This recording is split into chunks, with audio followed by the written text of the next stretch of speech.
আজি মই বনাব ওলাইছোঁ পনীৰ। পনীৰখিনি মই ধুই লৈছোঁ আগতে। ধুই এতিয়া সৰু সৰুকৈ কাটি ল'ম। কাটি কিনে পনীৰখিনি আপোনাৰ গৰম পানীত দি থৈ দিম আধা ঘণ্টামান জিকাই থৈ দিম।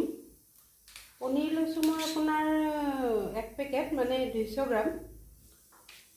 পনীৰখিনি সৰু সৰুকৈ কাটি ল'ম।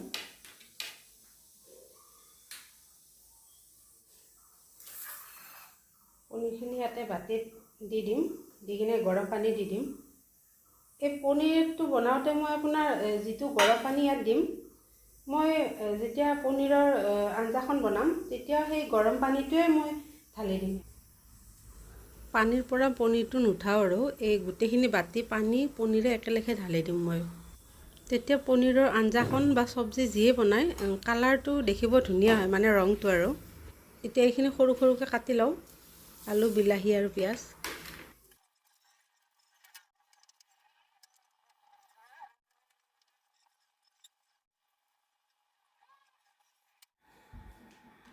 মছলা মই বেছি ব্যৱহাৰ নকৰোঁ বাৰু আজি। আদা নহৰুটো নিদোৱে। এয়া জালুক চাব পাৰি, এয়া অকণমান, এই চামুচৰ আধা চামুচ বুলিও ক'ব নোৱাৰি আৰু। এই চামুচৰ 3/4 এভাগ। আৰু জিৰা আপোনাৰ আধা চামুচ। এইখিনি মই একেলগে পিছত দি দিম, মিলাই থ'লেও কথা নাই বাৰু। কিন্তু গৰম মছলা হৈছে আপোনাৰ এই চামুচখন দি মই 1.5 চামুচ লৈছোঁ। 1 চামুচ আৰু আধা চামুচ লৈছোঁ এইখন দি। এইটো গৰম মছলা আৰু পিঁয়াজ। প্ৰথমে মই গৰম মছলা দিলোঁ, দি পিঁয়াজ দি কিনে এইখিনি ভাজি লওঁ।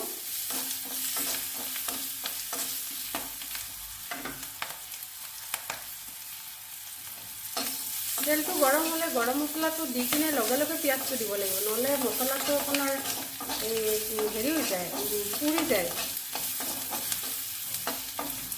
এতিয়া মই ইয়াতে আলুখিনি দি দিম।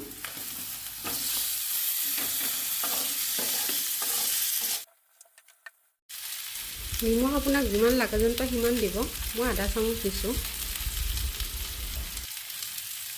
হালধি সৰু চাহ চামুচেৰে আধা চামুচ। এইখিনি অকণমান সময় ভাজি ল'ব লাগিব। এতিয়া বিলাহীখিনি দি দিম। বিলাহীখিনি দি অকণমান ভাজি ল'ব লাগিব।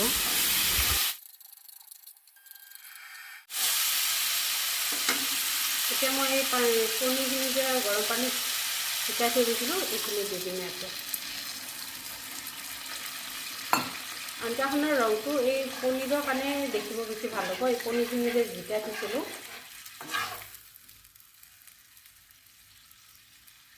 এতিয়া মই ইয়াত গৰম পানী দি দিম।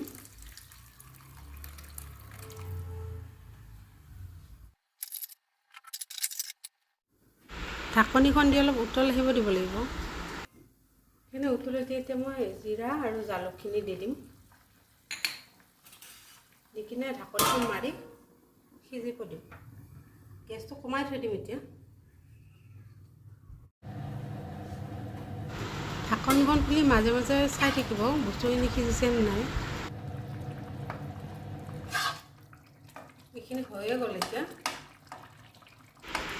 ভিডিঅ'টো শেষলৈকে চোৱাৰ বাবে ধন্যবাদ। ছাবস্ক্ৰাইব কৰি দিব।